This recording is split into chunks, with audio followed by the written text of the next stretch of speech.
नमस्कार बच्चों, मैं अंजू गुप्ता आप सभी का अपने चैनल रंजनार्थ हिंदी की दुनिया में स्वागत करती हूँ।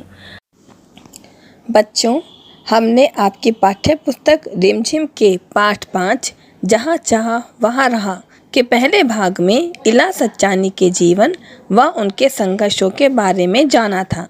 अब हम दूसरे भाग में यह जानते हैं कि उन्होंने किस तरह इन संघर्षों का सामना किया।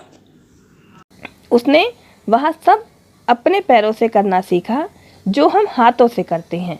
दाल भात खाना, दूसरों के बाल बनाना, फर्श बुहारना, कपड़े धोना, तरकारी काटना, यहाँ तक कि तख्ती पर लिखना भी। उसने एक स्कूल में दाखिला ले लिया। दाखिला मिलने में भी उसे परेशानी हुई, तो उसने क्या किया, अपने हाथों की जिद को चुनौती लिया और सारा वो काम जो हम हाथों से करते हैं उसने पैरों से करना शुरू कर दिया। जैसे वह दाल भात खा लेती थी, दूसरों के बाल भी बना लेती थी, फर्श पर झाड़ू भी लगा देती थी, अपने पैरों से कपड़े धो लेती थी, तरकारी तक काट लेती थी, तरकारी अर्थात सब्जी, यहाँ तक कि तख्ती अर्थात स्लेट पर भी लिख लेती थी। अब क्या हुआ, ये सब सीखने के बाद उसने एक स्कूल में दाखिला या प्रवेश ले लिया जहाँ वह पढ़ने जाने लगी। उसे वहाँ प्रवेश मिलने में भी बहुत परेशानी आई थी।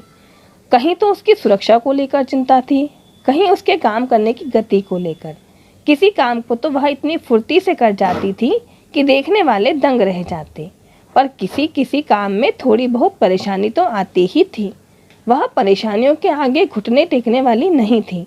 दाखिला मिलना इतना आसान नहीं था उसके लिए। एक बच्चे उसे परेशान करेंगे तो उसकी सुरक्षा को लेकर भी चिंता होने लगी थी। फिर सामान्य बच्चों की तरह वह काम नहीं कर सकती थी उतनी तेज़ी के साथ, जितनी तेज़ी के साथ तो सामान्य बच्चे कर लेते थे। तो वहाँ पर इस चीज़ को लेकर भी दिक्कत होने लगी। लेकिन कभी कभी वह ऐसा होता था कि वह इतनी फुर्ती या तेज़ी से किसी भी काम को कर लेती थी कि देखने वाले आश्चर्यचकित रह जाते थे, अर्थात दंग रह जाते थे। और किसी काम को करने में उससे परेशानी भी आती थी, लेकिन वह परेशानी अर्थात कठिनाई के आगे हार मानने वाली नहीं थी। अब उसने 10वीं कक्षा तक की पढ़ाई कर ली थी। वह 10वीं की परीक्षा पास नहीं कर पाई। इला को यह मालूम न था कि परीक्षा के लिए उसे अतिरिक्त समय मिल सकता है।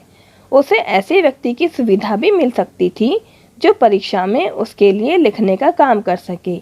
यह जानकारी इला को समय रहते मिल जाती तो कितना अच्छा होता। उसे इस बात का दुख है, पर यहाँ आकर सब कुछ खत्म तो नहीं हो जाता ना। इला ने 10वीं कक्षा तक की पढ़ाई अवश्य की, पर वह 10वीं की परीक्षा पास नहीं कर पाई, क्योंकि उसे यह मालूम नहीं था कि अगर वह चाहती तो वह किसी को सहायता के रूप में ले सकती थी और वहाँ पर अतिरिक्त समय भी उसे मिल सकता था। इस सब की जानकारी उसे नहीं थी। अगर उसे जानकारी होती तो वह अवश्य 10वीं की परीक्षा भी उत्तीर्ण कर लेती। इस बात का उसे दुख तो था, पर यहाँ पर आकर सब कुछ खत्म हो जाए ऐसा भी नहीं था। उसकी माँ और दादी कशीदाकारी करती थी। कशीदाकारी अर्थात कढ़ाई का काम करती थी।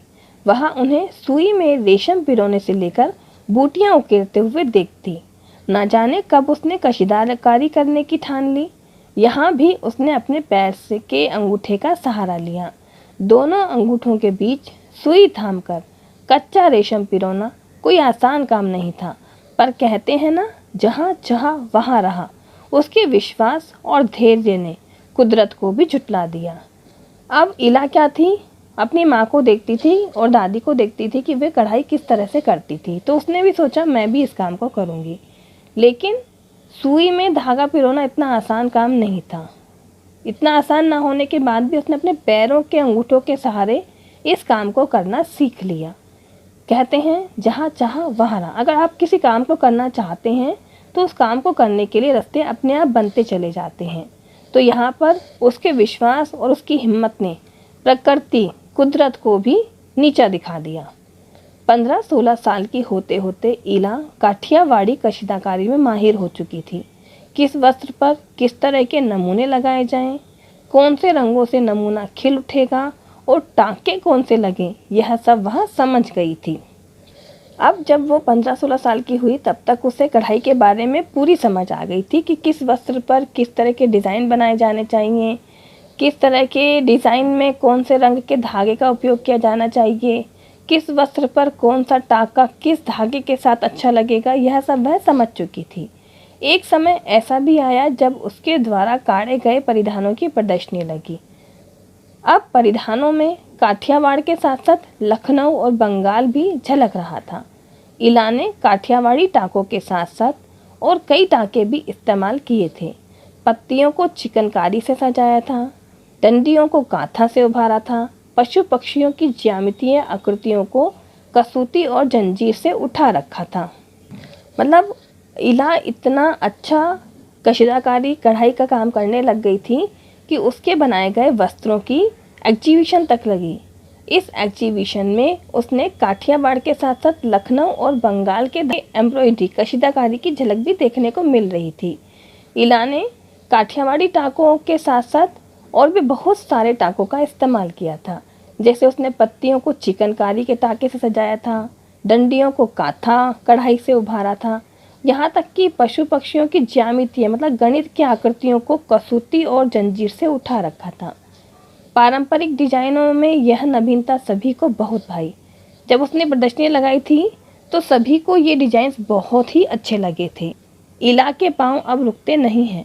आँखों में चमक, होठों पर मुस्कान और अनूठा विश्वास लिए वह सुनहरी रुपहली बूटियाँ उकेरते थकती नहीं हैं।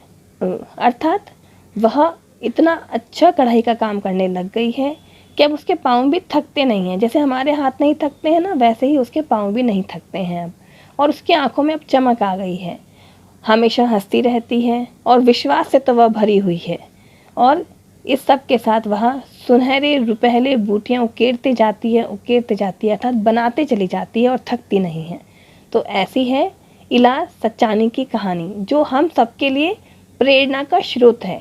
हमें कभी भी थकना नहीं है, हिम्मत नहीं हारना है और आगे बढ़ते चले जाना है। उम्मीद है आपको यह पाठ समझ में आ गया होगा और इला सचानी से मिलकर बहुत अच्छा लगा होगा। धन्यवाद।